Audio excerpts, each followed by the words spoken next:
Thanks, Bob. Finally tonight, what will our inner harbor be like 100 years from now? Well, unfortunately, of course, most of us will never know, but Don Scott reports those living then should know a lot about what it's like now, as well as 100 years ago. That sort of nondescript metal box is about to take on historic proportions. When fitted with its airtight lid, it will become an inner harbor time capsule. And that box full of history is going to become part of the aquarium's future. It will go behind the cornerstone of its new marine mammal pavilion. Inside will be this photo of the harbor 100 years ago and one taken today, a sample of today's harbor in the most literal sense, as well as environmental messages of all sorts from the president, mayor, governor, and others. I don't see any large worldwide changes. However, I do feel that a very small global warm-up will be felt. Summer and winter in the northern hemisphere will be slightly warmer than the 1900 to 1990 average. And we're not sure if the pollution situation will get better or worse. Therefore, we have taken pictures to show that what the pollution was like in the year 1990. And one from the aquarium's director about a very specific piece of what he hopes will be ancient history. Notice it's a plastic ring from a six-pack, and I know you've seen photographs of how this gets over the heads of birds and bigger hooks strangle all sorts of marine mammals. We got the whole environment in our hands. We got the whole environment in our hands. We got the whole environment in our hands. We got the whole world in our hands. And with a lot of our world in that box, it's headed to where it will be hidden away for 100 years. At the Inner Harbor, Don Scott, Channel 13, Eyewitness News. A House committee has voted to kill container taxes in Baltimore City and Baltimore County. If the Ways and Means Committee vote is approved by the full House, the container tax would be suspended after June 1991. Both city and county officials argued for the tax, saying that they need the revenue, while many constituents, bottlers and beverage merchants, have complained about the new tax. Montgomery County's container tax would not be affected since it was imposed 12 years ago. Both Baltimore City and County spend valuable resources removing an expensive nuisance, graffiti. Tonight, a man dubbed the Graffiti King is behind bars, charged with malicious destruction of property and with resisting arrest. Richard Scher has the story. His graffiti tag is shaken. Police officers say he's been more difficult to catch than a bank robber. 22-year-old Frank Arthur Jr. was arrested early this morning in southwest Baltimore, wanted for more than 200 graffiti incidents. He seems to be a ringleader now, and he seems to be impressing younger kids to go out and do what he's been doing, and that's the danger of this thing. Yeah, he's the one who got me into it. Got me into it, yeah, 1985. Got me into it in 1985, and I've been there ever since. These boys talk about Frank Arthur as if he's a neighborhood hero. Ain't nobody ever gonna change that from Frank. Frank gonna love his graffiti. He puts graffiti #1. Many of the walls in South Baltimore are covered with graffiti. Everywhere you look, it's there. Even the police youth club is a mess. Larry Knighton painted this wall 2 days ago. Now look at it. I knew they were waiting for me to get to paint this. And they 2 days later, they got me this morning. Well, what are you going to do about this? There's nothing you can do. Basically, you know, it's a problem, but it's a problem that the mayor's dealing with. We're also out here, you know, trying to do the best we can. It's a big problem. A big problem indeed that costs the city and homeowners thousands of dollars to clean up. No wonder they're mad. It's been a bad problem. It's everywhere. They had it all over the walls over there. People came and painted over top of it, and then they came right back and did it all over again. I don't know what kind of parents they have to allow it. They certainly don't know what's going on with their children. Baltimore City Police are relieved that Frank Arthur, or Shaken as he's known in graffiti circles, is in jail tonight. And they are determined to bring more of these vandals to justice as the crackdown on graffiti artists continues in Baltimore. You do it on the wall, people can ride by and 50 to 100,000 people can see it on the wall. But it's not your wall. Maybe, maybe not. Richard Scher, Channel 13, Eyewitness News. This week, a new study shows blacks are 7 times more likely to be passed up by a taxi than whites, and a D.C. judge has ruled that may be grounds for a lawsuit. The Night Team's Paula Tupman reports that the decision could turn up the heat on Baltimore cabbies. 2 women wait on a dark Baltimore street trying to hail a cab.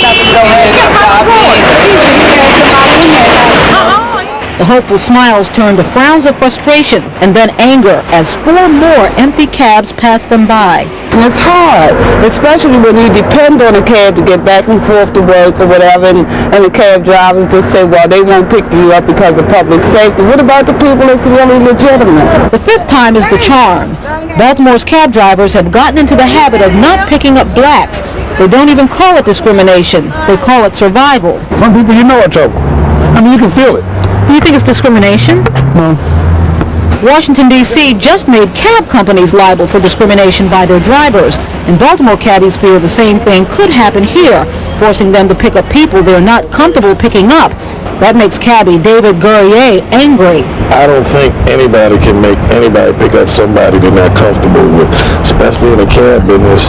You know, this is your life you're talking about. Are you more likely to pass up a black person hailing a cab than a white person? Yes, probably. Isn't that us, blacks, discriminating against us? Yeah, but what can you do? Gurrier says he knows it's the actions of a few affecting the many. No, I don't think I'll be picking these guys up at late at night. Just because it's law in D.C. doesn't mean Baltimore will automatically follow suit. But the precedent has been set, and if anyone here does file a discrimination suit against a company, the D.C. ruling could very well sway a Baltimore judge. For the night team, Paula Tutman, Channel 13 Eyewitness News. The owner of Baltimore's yellow cab company vows to fire any driver. A West Baltimore man heads to court today on charges he killed a 12-year-old boy. Police have been searching for him since the beginning of the month. Bail will be set today for 45-year-old Rodney Moulton on auto manslaughter charges. On March 2nd, Turnell Mason was hit and killed in the 1500 block of Pennsylvania Avenue. He later died of massive head injuries. Last night, police arrested Moulton on North Gilmore Street. Police say the arrest came after an officer found the car thought to be involved in the accident. A Baltimore Public Works Department supervisor is in police custody today.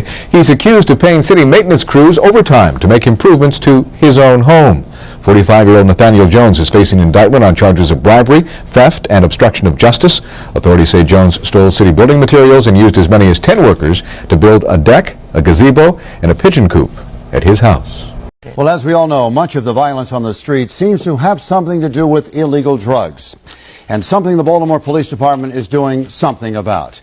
It has been a month and a half now since they moved into the East Eager Street area, almost 6 months since that big Operation Midway raid on Greenmount Avenue.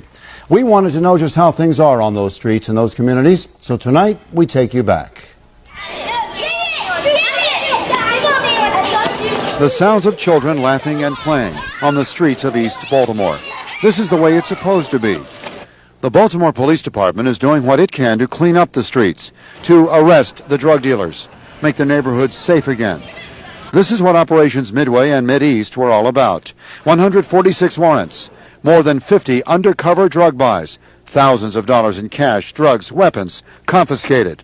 Neighbors say it's a start. You know, it's bad around here. I get off at 11 o'clock. I came home the other night at 12 o'clock. I mean, they was out here constantly shooting. It ain't even safe for the kids out here unless you sitting out here with them. Many of that, I got to get up out my bed and holler out the window, hey, care the noise and stuff someplace else, because we are not going to have it. But the neighborhood has cleaned up, and the neighbors are starting to get involved, and that's what we want. The neighbors with the police, along with other agencies of the city, came through. We helped clean up, and we're helping them to keep the streets clean, keep the alleys clean. Police report violent crime down 37% in the East Eager Street area and down 52% along the Greenmount Avenue corridor. And once we do a raid, we don't just say, okay, that's it, and over and leave. We come back into the area, and we'll do surveillance around the area different times, day and night. They still out here. They are a little more discreet, but they still out here. They need to make another comeback and clean up the problem. And I'll grab some of these parents one or the other, because there's no such a thing that a parent don't know what their child are doing. It's some improvement. The corners are a lot better than what they were. Because at first you would have to push through them or say excuse me to get through on the corner. So it's a little improvement. City police are planning more raids in those parts of Baltimore where drug trafficking is heavy. Baltimore is famous for its annual community festivals. Local neighborhoods celebrate another year of health and success. But there is a West Baltimore area that hasn't had much to celebrate for years. But they are holding a festival anyway to help make a dismal stretch of Pennsylvania Avenue thrive again. Come on, Ragnar. Come on, Pete.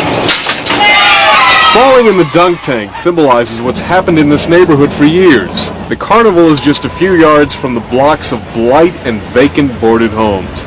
Investors won't touch this crime-infested stretch of Pennsylvania Avenue anymore. So the people who live here have to help themselves. They've decided to start with a carnival. We want to bring something into the community for our kids. If we can save one young person or one drug addict or anyone of that nature, it'll be good for us. You said you want to get off. St. Peter Claver Church is the last bit of glue holding this West Baltimore neighborhood together. They're celebrating their 101st anniversary here. Many of the children have never seen a carnival, let alone ridden the rides.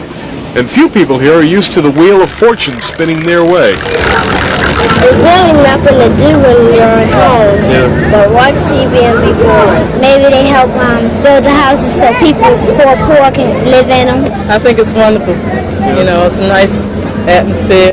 They used to have this carnival every year. That stopped years ago when drugs and violence devoured the area. Now the church says it's time for the neighbors to grab their streets back. They're raising money for self-help groups, giving food to the poor, finding ways to unboard the homes, and hoping they can make this neighborhood as safe as it was when Natalie Mercer was a child here. Let's say we pray that it'll be back to what it was. We pray. That's all we can do. The Sandtown Pennsylvania Avenue Festival runs through the weekend. The concession money will help the neighborhood's poorest people make it on their own. Well, when we come back, we'll catch some of the sounds of celebration. They're homeless but not helpless. Thanks to an enterprising man, more than a dozen of Baltimore's homeless men are earning money at a community car wash. The weekend team's Ron Matt says the group is being backed by area businesses and churches. Each weekend, some 12 to 16 homeless people wash cars on East 20th Street. For $7, the vehicles are hand washed, and at the end of the day, the money the homeless earn is divided between them. Not long ago, Samuel Newman was homeless, but he's working now and helping others get on their feet. It's a great feeling to see you pick yourself up, build up your self-esteem. And that's what this is all about. People helping people. Each and every Saturday and Sunday, we're out here diligently, trying to make a way out of what some people say is no way. This community car wash is not only helping the homeless to help themselves, it's also helping this neighborhood in the area of North and Charles. Businesses in the area donate materials for the car wash, and they say the program is making a noticeable difference. You see them walking around here with bags, and they be sleeping on the sidewalk, sleeping inside some of the door entrances, and across the street on North Avenue. But you don't see that now, and I haven't seen it in the last few months since this program started. And since the program began, those involved say they're feeling better about themselves. Well, I feel it's positive because I can help somebody help me. And if I can find a way of helping somebody out here, maybe there'll be a way that I can be helped. And helping the homeless help themselves is what this program is all about. If more communities would get involved, maybe the homeless, it wouldn't be so many homeless people out here. For the weekend team, Ron Channel